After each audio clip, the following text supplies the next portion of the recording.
It's my pleasure to introduce Dr. Jennifer Dennis. I think most of you know her.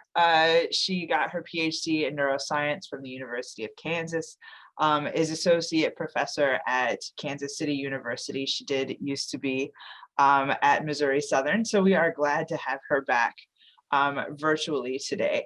And I can't put up more than one screen at once, and so I cannot see the title of her talk. And I'm failing in my role. That's okay. That's fine. I'll just share screen and we can all right. So she is going to speak to us today about decolonization and racism and anatomy. So I will turn it over to her so I do not waste any of her time. No, thank you so much, Dr. Weber. I mean, honestly, I remember when we were Faculty Senate Executive Board rock stars of a number of years back, but I was really excited and to receive the opportunity to talk about this today. It is something that is important to me for a variety of reasons, but as Megan said, I am an associate professor of anatomy, and I'm in the Department of Pathology and Anatomical Sciences at KCU. Been there almost 5 years now at this point. And when she approached me to join the conference and was interested in health science perspective or tangent in regard to decolonization, it was really exciting for me because I think this is something that anatomy is rife with, but that a lot of people don't recognize simply because it's so commonplace that it's just kind of the norm. But once you really get to thinking about it, you can identify tons and tons of examples of colonialism in anatomy, and even still to some extent today. But then also, it's been a big emphasis with my professional organization, the American Association for Anatomy, to work towards decolonizing anatomy and anatomical education. So it was perfect timing. And I didn't get a chance to share my slides ahead of time because I was editing at the last minute. So if you want a copy of my slides, you should hopefully be able to scan the QR code and that'll pop up. They're organized a little bit differently because of the animation, but everything inherently is there. But if a PDF just emailed to you, it's easier, you can drop your email in the chat and I'll be happy to send it. So I did want to first give a content disclaimer. Just because I wasn't sure who would all be in the audience, but collectively, I'm taking time today to talk about the unethical treatment of Blacks freed, as well as the enslaved for the purpose of anatomical and medical education. I've included selected quotes from timeframes associated with the 18th and 19th century. So in some of those quotes are terms that are very distinctly, obviously derogatory to the individuals that they are referring to. And so I just want to make sure that people are aware that, you know, this can bring up feelings of being overwhelmed or uncomfortableness. Additionally, I'm going to be talking about the medical field and anatomy. And so sometimes people can correlate what the discussion is covering to how that would make them feel. And so it can be, you know, triggering for people. I just want to make sure that I'm upfront about it. Also, as my mom regularly reminds me, not everyone is meant to be an anatomist, and the idea of seeing bodies in any sort of situation other than, you know, relatively clothed and someone that you know is not ideal. And so I am not showing any images today of gross anatomy, including organs, body parts, or cadaveric donors, but I do have some images, obviously, of people and depictions of things that I'm talking about today, and then a few actual photos of like a couple of buildings, just to give you an example on some groups of people. But it's all pretty typical. So just in general, when we think about anatomy, if we were to look in the Merriam-Webster dictionary at the definition, there's actually 8 different definitions of anatomy, but I only took the first 4. And collectively, this is the branch of morphology that deals with structure of organisms. We typically think of anatomy being human-based, but it would also include things like your pets, other types of animals, and even down to insects. And we can think about anatomy as a treatise of evaluating anatomical science or art. And we can use anatomy in the way of describing how things, component pieces of a larger part, would be separated and evaluated. More commonly, we would think about this sort of as dissection, especially when we're thinking about human populations or related to science purposes. Additionally, an obsolete term that was historically used for anatomy is a body dissected or to be dissected. And this actually does not really give any humanistic nature to the person involved in that. And so we have moved away from using this term in this way, which is why it's obsolete, and for good reason. You know, if someone is donating their body, we want to make sure that their contribution and dedication is acknowledged. So technically, the current sort of anatomical landscape is that anatomy, as I mentioned at the initial slide, is that it as a field is very much rife with colonialism and colonial practices.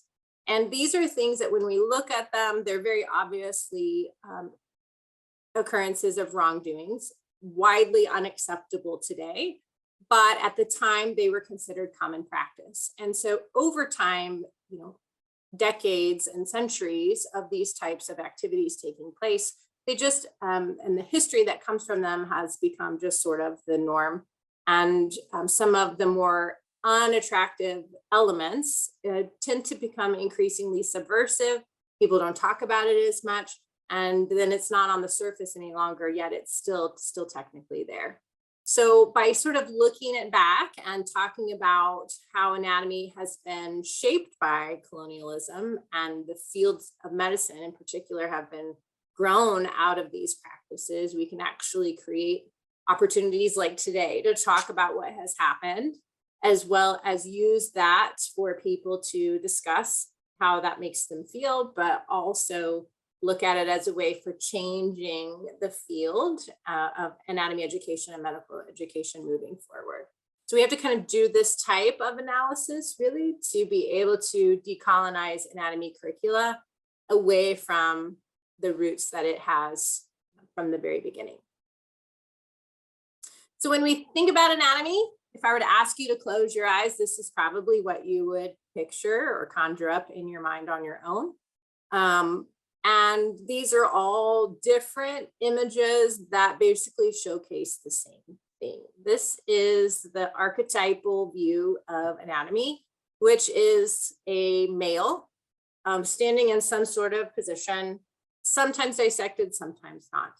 And if you Google anatomy model, for example, you will get pages upon pages upon pages upon pages of images very, very similar to this.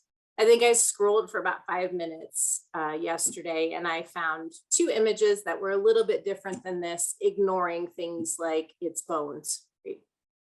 Versus a depicted person. So this is from the Complete Anatomy app. This is what you would see if you would search for this app on the Apple Store. Our anatomical models are all sort of geared in this particular, for lack of a better word, vein, no pun intended.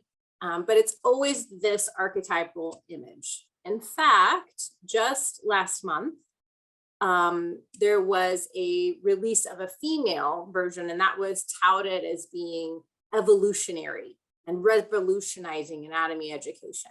Okay? That's how the norm, the white male, is in anatomy depictions and graphics.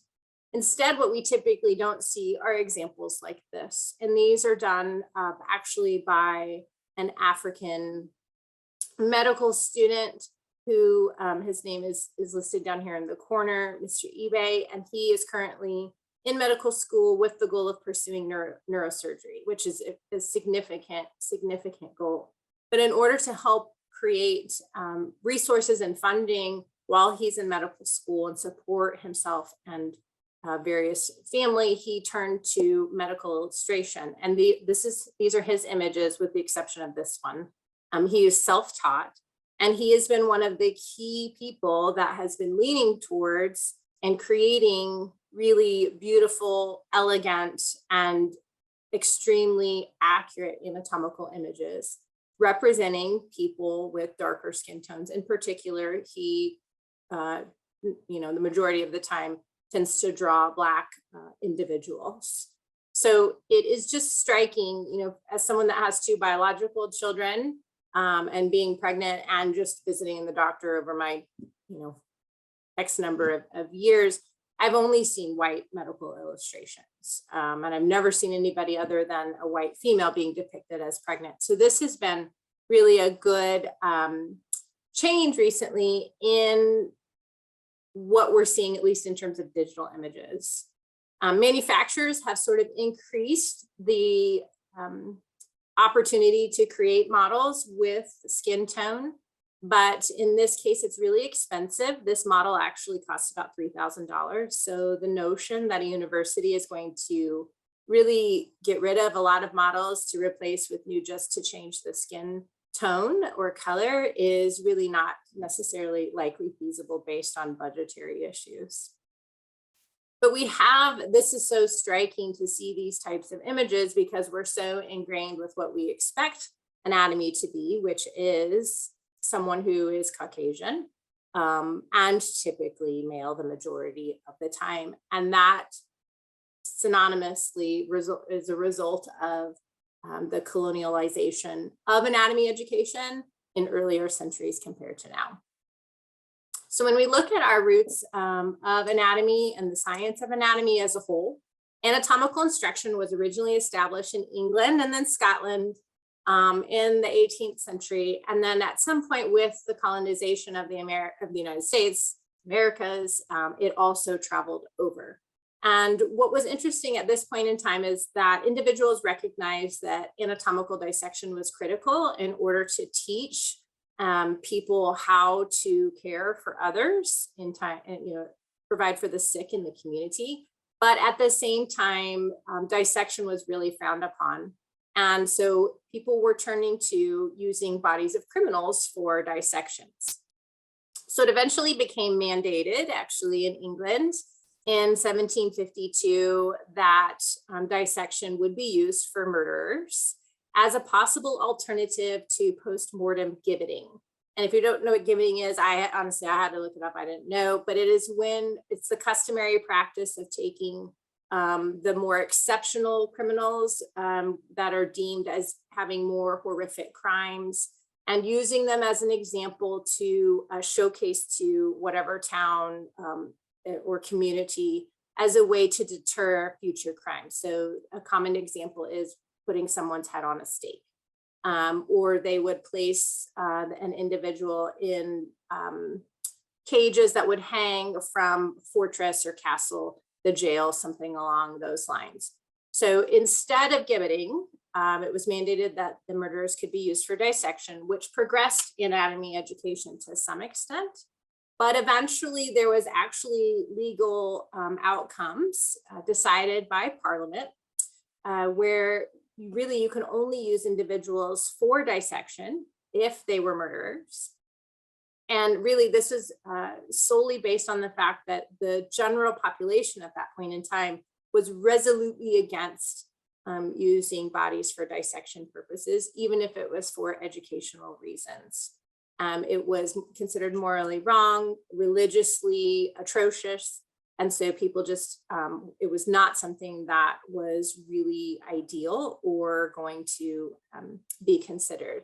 And so it sort of got this dark tone to it where double sentencing, where you could be hung and then dissected as an example, was a punishment that was just worse than execution alone. And so it really turned into a way to deter people from crimes as a whole. And the ruling class in a variety of towns and cities across Europe were using dissection as a way to threaten individuals in order to control them, while at the same time using the marginalized and criminals as a way to further fuel the dislike and the disagreement with the practice as a whole. And then eventually this concept of, don't be doing this, we're using this dissection as a punishment for murderers, yet we need to keep dissecting in order to deter crime, created this opportunity known as the Resurrectionists.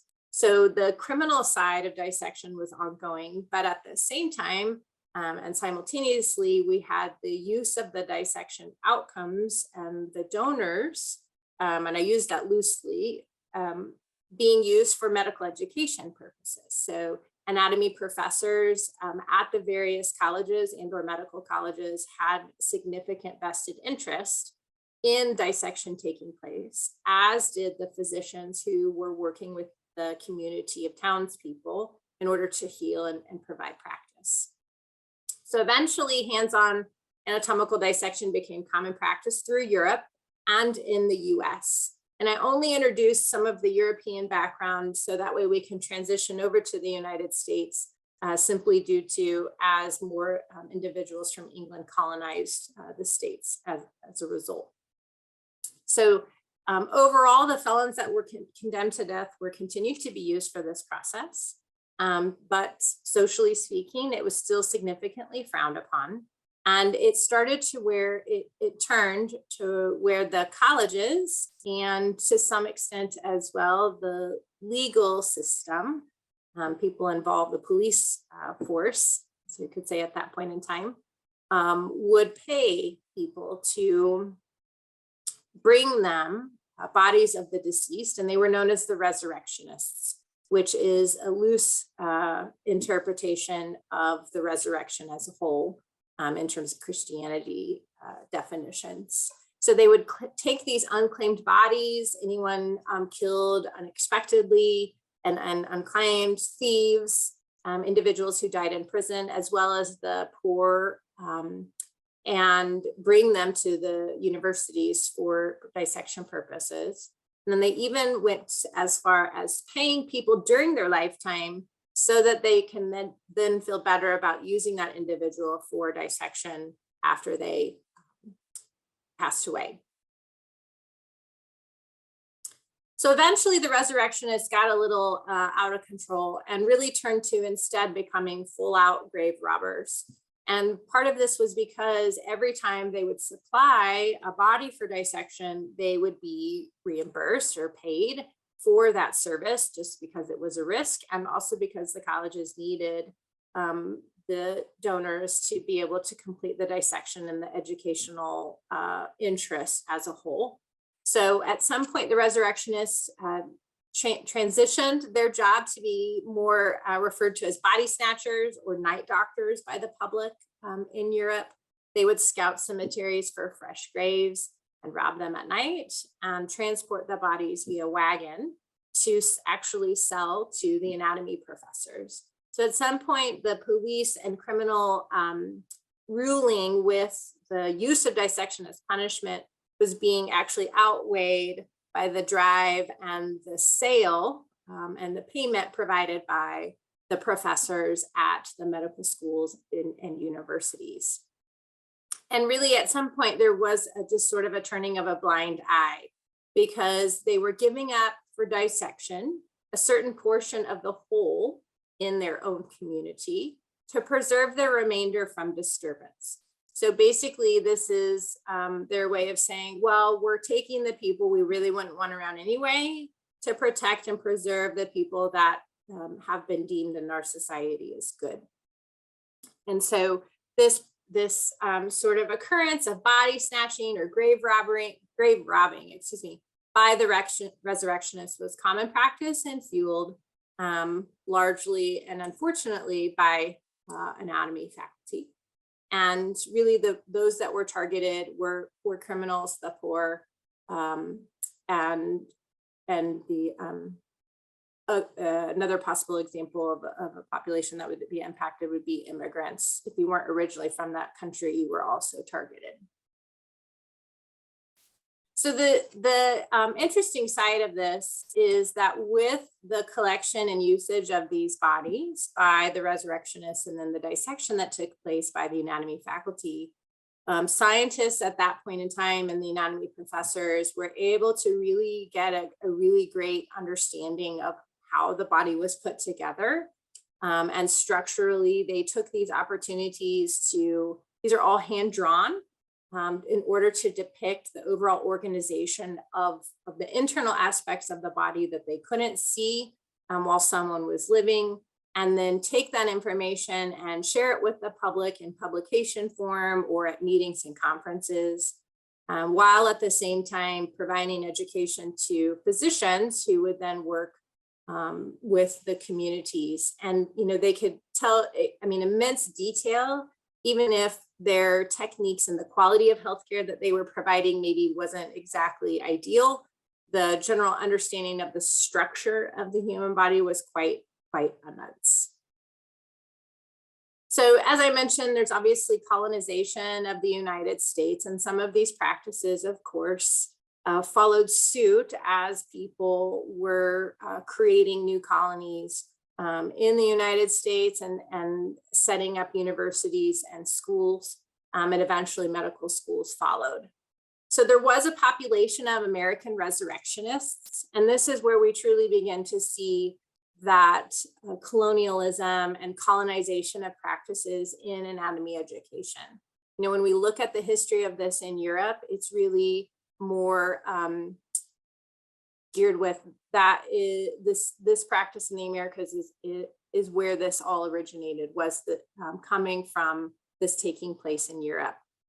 And so the resurrectionists, serving as these grave robbers, would target hospitals, funeral homes, docks, especially in cities that received a lot of shipping coming in with ports. There were always people that could, just happenstance have accidents or go missing. Individuals that were living on the streets. Also, at some point, as we get into later parts of the 18th century, and 19th century slave owners, and then cemeteries were also places where this was commonplace. Unfortunately, with the transition to the United States, with this behavior, the portion, we're moving away from now the poor and criminal population that was typically used in Europe, but instead now the portion that is selected away from the remainder is actually more so referring to Blacks coming straight from Africa via slave ships, as well as African Americans who had at later points in time that had been born subsequent to the initial importation of people from Africa. So they began to serve as the primary source of anatomical material. And this was because at this point in time, the racial characteristics and racial attitudes towards Blacks and African Americans was extremely low, as we know now. And I think this is a perfect example from this quote, that the only subjects procured for dissection are the productions of Africa. And if those characters are the only subjects, surely no one else can object. And I think this quote is interesting because it really puts into the forefront the overall goal of the American resurrectionists, but it also doesn't even refer to these individuals as people. I mean, they're subjects, right? And it really showcases how little respect they had, because it was none. So by the late 1800s, the majority of Black cemeteries that had been established were being burglarized regularly, and the bodies collected and sold to medical colleges. Unfortunately, there was more common implementation of protective measures for white cemeteries and or the poor white cemeteries meant for the poor. But in reality, putting guards or gates or fences or bribing guards took time and money, and the poor were definitely disadvantaged. So they became a target, and the Blacks, any Black individuals at this point in time likely had even less ability to provide those fail-safes, and by default were heavily burglarized as a result, and definitely more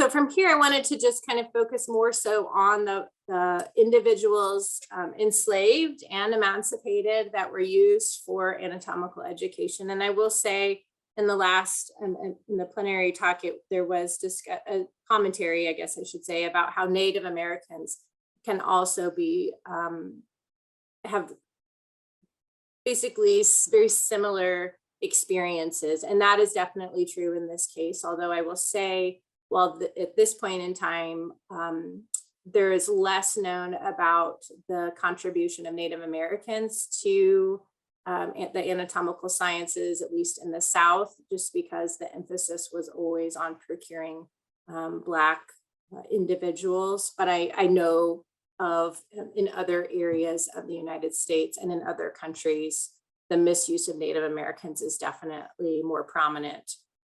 So there is literature out on that. It's just not something that I included here today.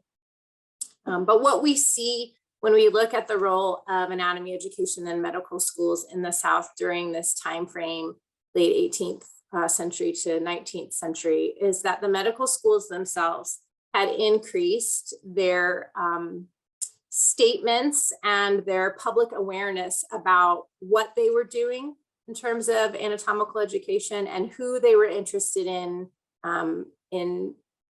doing this with. And so an example, this is the South Carolina Medical College.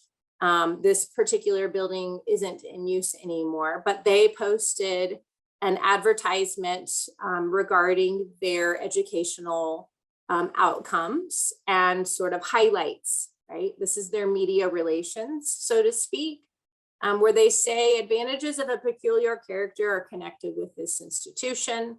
It may be proper to point this out. No place in the United States offers as great of opportunity for learning the acquisition of medical knowledge. So it's, there's some strange things that you may consider strange, but it really makes us the best. So come here, right? And subjects, it goes on to say, subjects being obtained from the colored population in sufficient numbers for every purpose, and proper dissection carried out without offending any individuals in the community. And I think this is just really atrocious for a number of reasons. Obviously, the use of the term colored, just because of the derogatory and inappropriate nature of that word in that meaning, but also that we're pulling in sufficient numbers for anything that you or we would want to do. And we're doing dissection. This is leading edge research and learning opportunities, but we're not offending anybody else. Right? We're not offending the white community. And we really don't care if we're offending the Black community, because they, at this point in time, don't matter. Right? And it's not something that you have to consider how they feel about it, because they're just here to serve us in this particular role. So it really gives some insight into how open this was and commonplace, even though it is as saddening as it is now in looking back at it. So with the interest of continued dissection by medical schools in the South and also in the North, as we'll see, really we see this emphasis on using enslaved individuals, enslaved Blacks for this purpose. Slave owners were able to donate or sell bodies of deceased slaves to medical schools for a profit. And for them, it was much easier than hosting and being responsible for burial, even if that does or doesn't mean some sort of service for the individual's family if they were known to have one. At this point in time, as we know, slaves were viewed as property, and the owner was at liberty to do what they wanted with that individual once they were deceased, and it did not require any input or consent from that individual's family. I will say it was illegal to, in some places, to be using white bodies for dissection as a whole. Okay?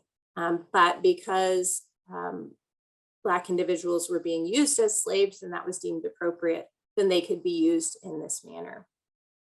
Additionally, cadavers of the enslaved were shipped north via the railroad once railroad lines were established to supply northern medical schools. This also helped the northern medical schools get past any laws or requirements in their prospective states or cities. And it also extended beyond medical schools. African-American soldiers were also victims in military situations because they were preferentially used for autopsies by military surgeons in order and looking to improve the skills of their techniques and enhance their reputation. A doctor would report that they could do XYZ procedure, and that was just assumed that it would be successful by the white community, and the doctor would never really say in most cases that they were using Black individuals for this purpose, although even if they did, it would have been totally accepted at that time with how America was living. So we'll say one of the more prominent examples of this practice of using slaves or the enslaved, as well as sometimes often the emancipated, for this purpose as collecting bodies and finding bodies and being reimbursed for them, was an individual known as Grandison Harris. It's also Gradison. Sometimes the N is there, sometimes not, depending on what resource you're looking. But this was an individual. He was a Black man, and he was directly involved as a resurrectionist during this time when slaves were frequently being taken advantage of. So anatomical dissection was illegal in Georgia until 1887. And this statement is specific to white individuals.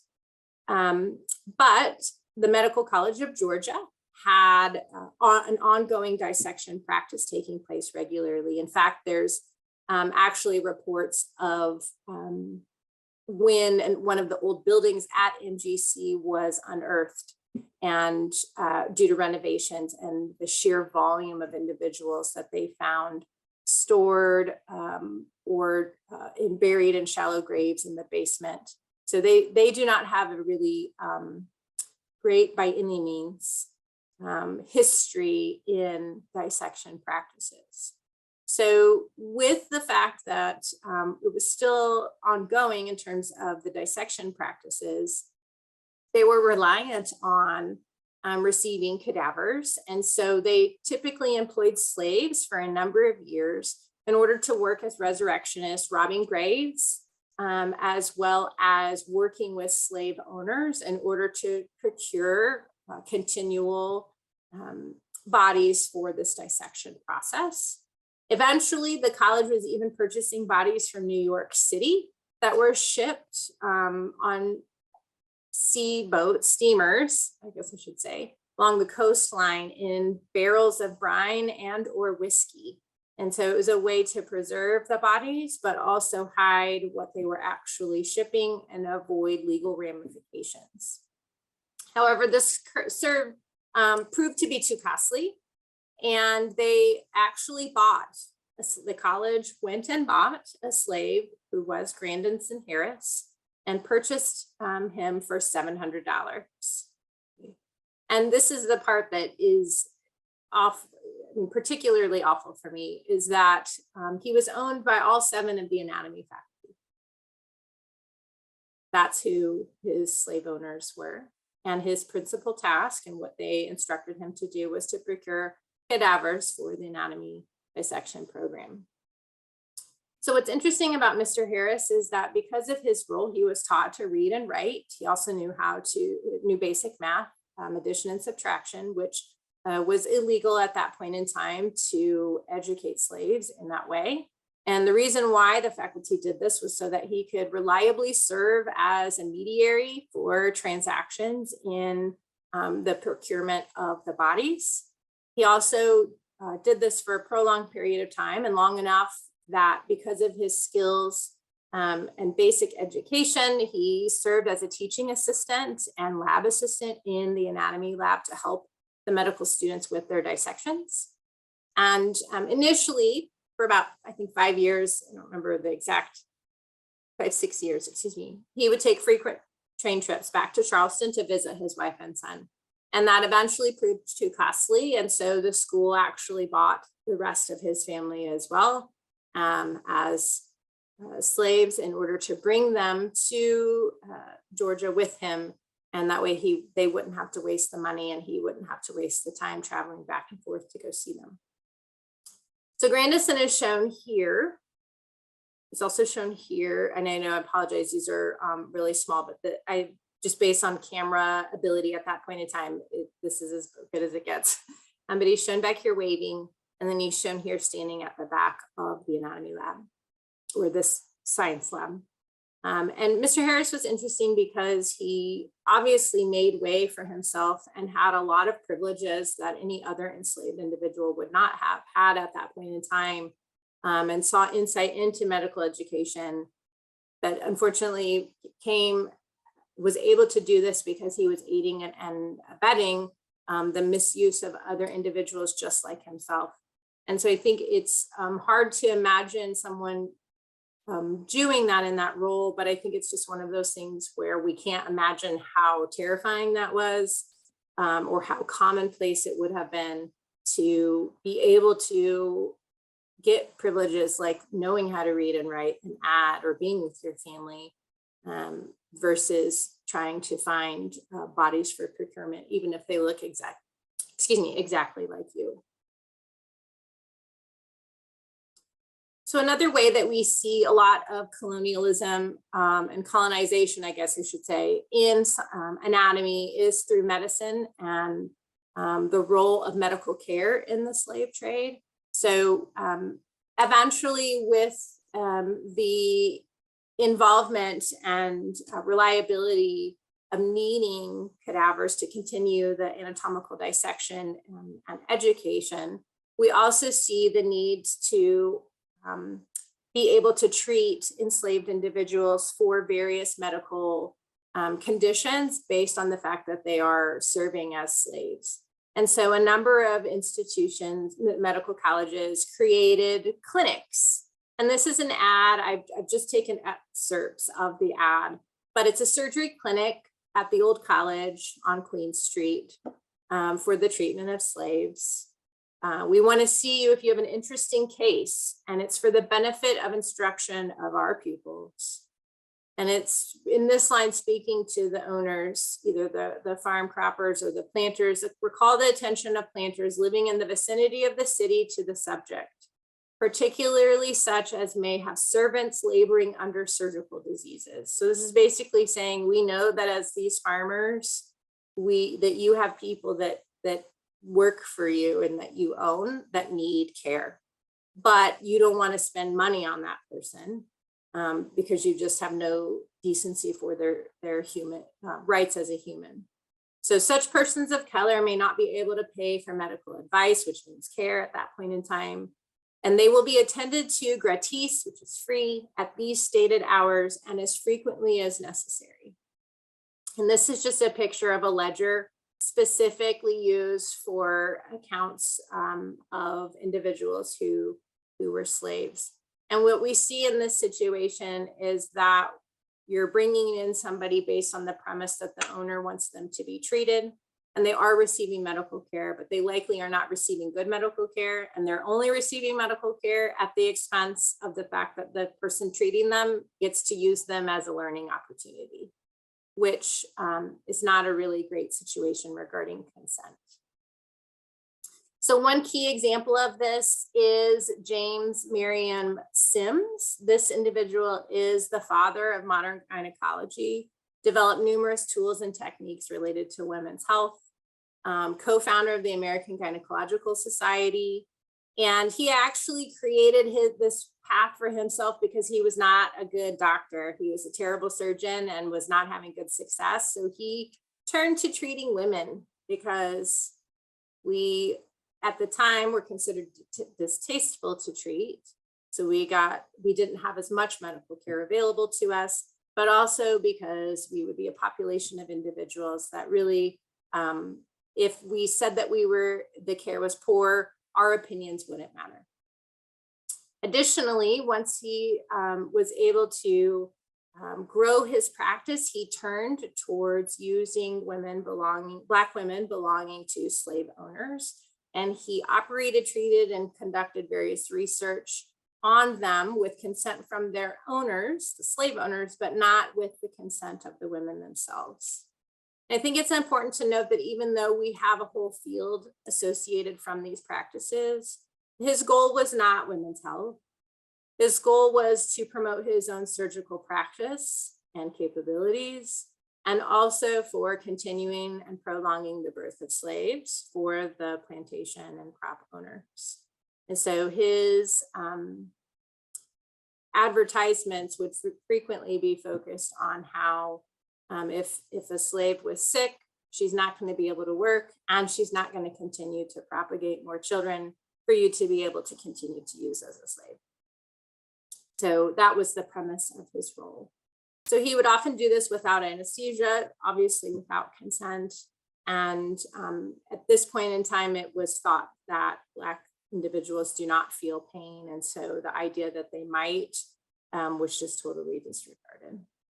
And I think his sort of attitude is summed up here. This is a quote from his book, an autobiography. "There was never a time that I could not, at any day, have had a subject for operation."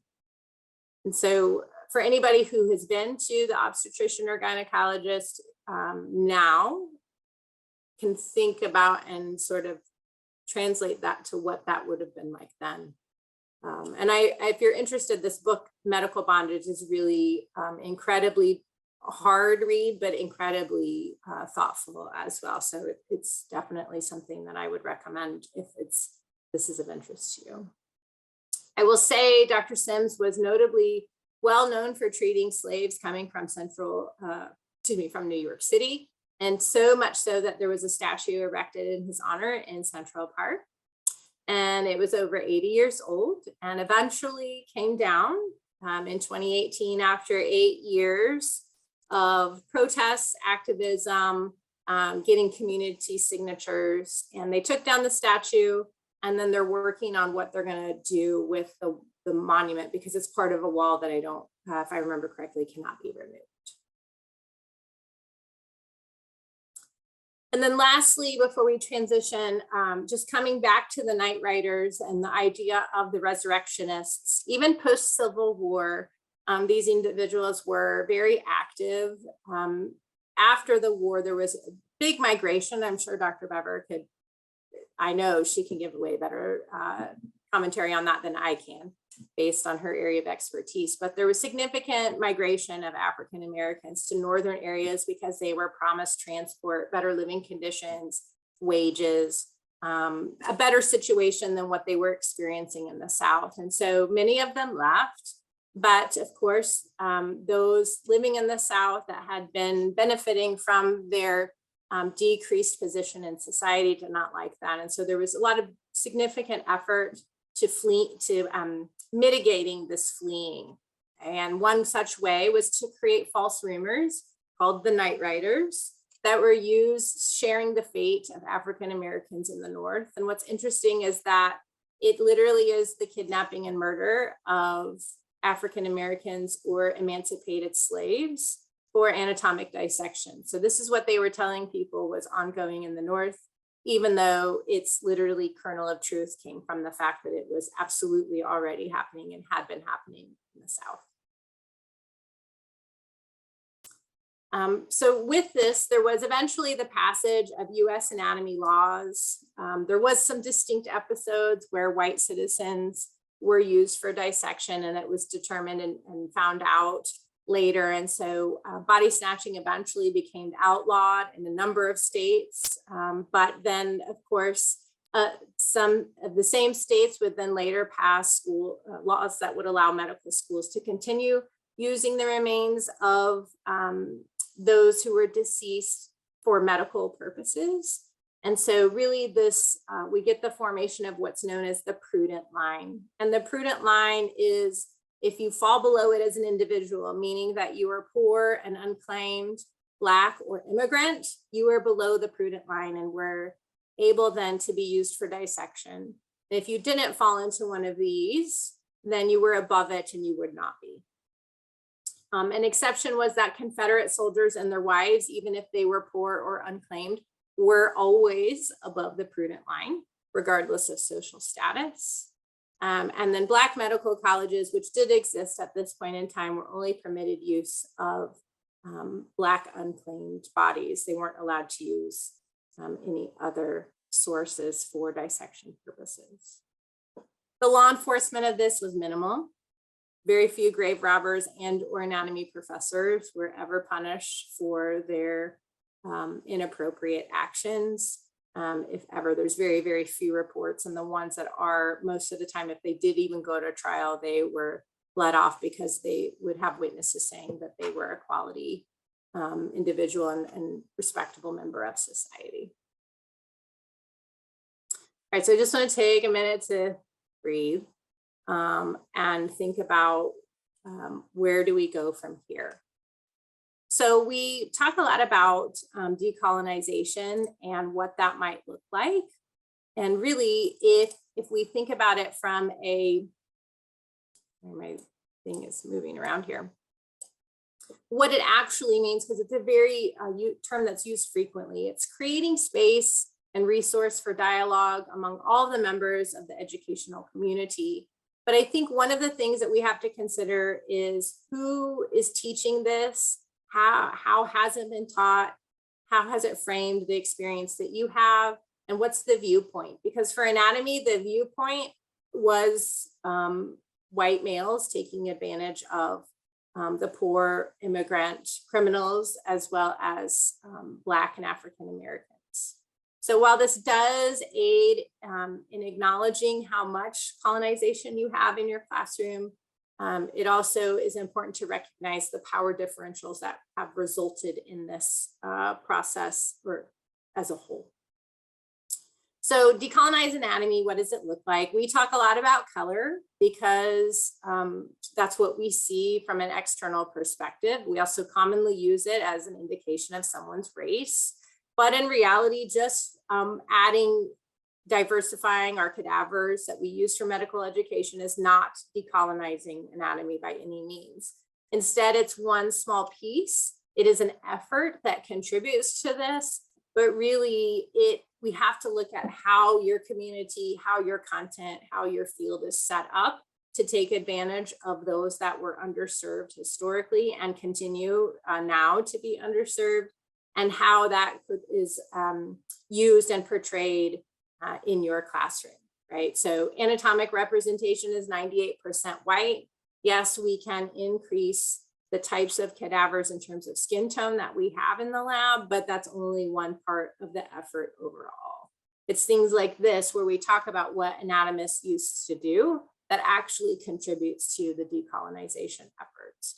And this is important because we train the future of healthcare. And it's not just necessarily anatomy, it's anybody in medical education or health education, science education. Anatomy is just a key one as part of those curriculum. But it also allows for us to teach students how to deal with diverse patient populations, how to appreciate racial morphology, even when it has no impact on a patient's outcome, right? We just want to be able to be sensitive to who is showing up in society, in that clinic, in that hospital, et cetera. And so when we talk about anatomy decolonization, we're looking at all of these individuals and groups of peoples playing a role. So it's understanding the wrongs that we have in order to work towards trying to move forward and away from that to increase representation. So underrepresentation of certain bodies, like I mentioned, is one effort. That goes beyond skin tone. It includes people with disabilities. It includes people with anatomical variation, difference of appearance in limbs. It also includes difference of appearance and or body size. Anatomical donation programs have very rigid requirements and not all individuals fit. So that narrows who our students see at any given time. Difficulty talking about difference. Anyone who's ever given a lecture and gotten feedback, it burns sometimes, right? And that's only when it's just normal content and not something that's already somewhat charged or coming from a charged place based on the experiences of the people receiving that information. So sometimes it takes a couple of crash and burns to be able to have those conversations more successfully than the first or second attempt. And then lastly, the impact of the hidden curriculum. Hidden curriculum is anything that is not immediately assessed on an exam or quiz, something that's not in your slides or your textbooks per se. It's the underlying subversive information that students are pulling from you, from your university, from your class content, right? And so what can you look at as part of the hidden curriculum to impact and remove the colonization of the information that you're delivering? So this is kind of small, I apologize, but I thought it was a really good graphic, and it lists in bold what an individual can do to look at and work toward decolonizing. If you hold the slides, the next slide just has them listed without the graphic, just text, so if that's helpful. But you know, it's things like promoting individual and institutional advocacy. What are you doing to teach yourself, right? It's things like using inclusive terminology, learning people's names, but also learning how they identify themselves is important. Students really appreciate that, you know. Contextualize course materials. If I tell a student that they're only going to see white individuals in their anatomy textbook, but that it's also important to, then maybe I should be using individuals with color, more range of color in their skin tone in my slides, right? Increase and surface and living anatomy. This means one thing for me as an anatomist. I think as an institution, it means something different. Who are your faculty? What do they look like? How do students relate to them? If you're hiring the same type of person all the time, that's hidden curriculum. What are you requiring of your faculty and staff to say about colonization and decolonization efforts? If that's nothing, it's never going to be any different. So it is really looking at the area that you teach, the area that you live in, the community, and asking yourself, what about this has colonization? And beyond just changing who's sitting at the table based on skin tone, what proactively can you do to sort of shift that if changing it is not immediately an option? How can you shift it and lean it even just a little bit to where it's like Tower of Pisa? So from here, I would say that the American public has become increasingly sympathetic to medical education, physical therapy education, the need for cadavers in this manner because of the need for anatomical education in those programs, but also improved education of the American population, literacy in the American population, and healthcare advancements really have allowed people to see the benefit of medicine.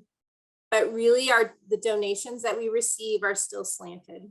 So from 2003 to 6, Duke received 203 donated bodies, and 96 of them were Caucasian. 3% were African-American or biracial. That's 6 of the 203. So it's not a lot. And this is still based on being scared of and skepticism of the health care community and the health science community as a whole, which again is a result of those colonization practices. I'll flip back to this in a minute, but I did just want to thank the organizers for inviting me today. And I linked a couple of things just if you're interested in knowing more about gift body donation, American Association for Anatomy and the work that they're doing on decolonizing content. And then also Black in Anatomy is a new organization that is working to promote specific color representation of all skin tones in anatomy. So with that, I'll take any questions or comments if there is any. Well, I think I'm a little over, which I'm not surprised. Neither is probably Dr. Kendi. Thank you.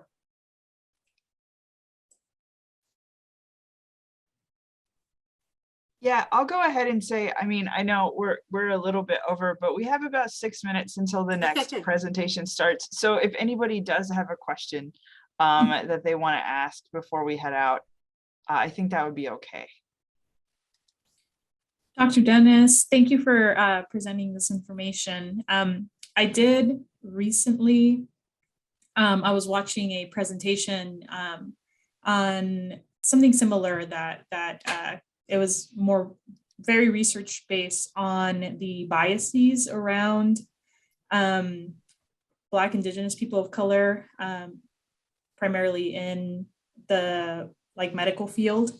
And it was really interesting to me. And it said that these biases are often learned and then used and in assumptions used to assume with certain people of color in medicine. And oftentimes this leads to misdiagnoses for people of color. And oftentimes also a lot of professors in this field also still carry these biases and then are teaching those to students. And these are things like, that Black people have thicker skin or feel less pain and things like that. So I was able to make a lot of those connections that you made to that as well. So thank you.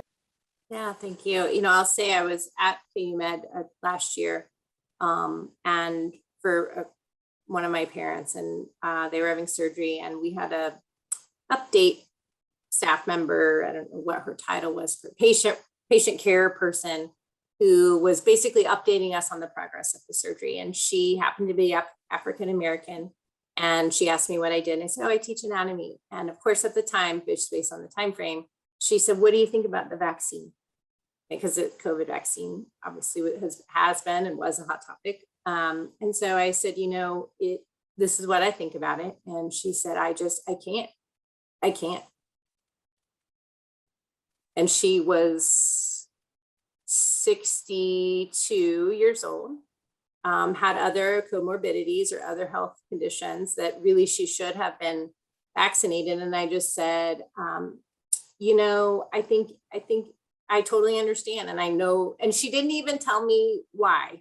She just said, if you're in medical school, and I knew what she was talking about, just based on other circumstances, even into the 70s, where African Americans have been subjected to horrific medical experiments and studies. But she just couldn't. And eventually, it was a very personally kind of long time care going on, but she found me later. I saw her another time because we had to go back for another treatment or operation kind of thing, procedure. And she said, I got it. And I said, good. I am very excited for you. And I think that was an incredibly brave thing. And she said, I just went to my minister and I just said, if my belief, these beliefs and XYZ reasoning, and she just said, so now I'm here I am and I'm fine. I'm telling everybody, but just to have someone who she firmly believed, she was going to have harm come to her from doing something like that, and knowing what that was rooted in was kind of the first time I'd ever experienced that firsthand outside of a classroom or outside of a situation where they brought someone in to talk to us about their experience, right? It was just someone I happened to run across or run into and meet at the hospital. So it is still so prominent. And it doesn't even have to be something as sort of hot topic as the vaccine. You'll find it for other things as well, without question. So. Well, I don't know. I'm happy to answer any questions from the chat, or you can email me. I don't know. I don't want to keep anybody from, I'm happy to stay if there's another question, but I also don't want to make people wait for any of the other sessions. I think Denise has a question, so we'll let her have the last question and then we'll switch breakout. Yeah. Okay, can you guys hear me? Yes. Oh, great. It's good to see you, Jennifer. And it's not really a question, but it's a thank you and a comment on what you were just talking about, because I thank you for bringing forth the history of the fear that African Americans have for going to the doctor, getting vaccines. The medical care that you receive sometimes is not the same. And so that is still even a prevalent concern now. I'm fortunate and blessed to have within my medical scope of physicians women of color also. So some things that aren't different, not because of prejudice, but are actually different things, the way I may scar as opposed to somebody else, they can relate that with me, and they can give me that information, and I can accept that without fear or concern that they are really just not making it up. Or, you know, I know, and they've experienced it also, so they can relate that to me. So it is important to have people of color also in the medical field. But I just want to thank you. It was a wonderful presentation and so very informative. I appreciate it. It was very good. Thank you, Denise. Thank you, Denise. I appreciate that too. And it is, I mean, even, you know, it can really change if someone's not trained on those types of differences. It can really change how they treat someone and how they even just approach someone to have that conversation as a whole. So thank you all for coming. I appreciate it. And I'm looking forward to seeing everyone maybe in one of the other rooms. All right, thank you all. Just a note, if you're not used to breakout rooms, you leave the room, but not the session.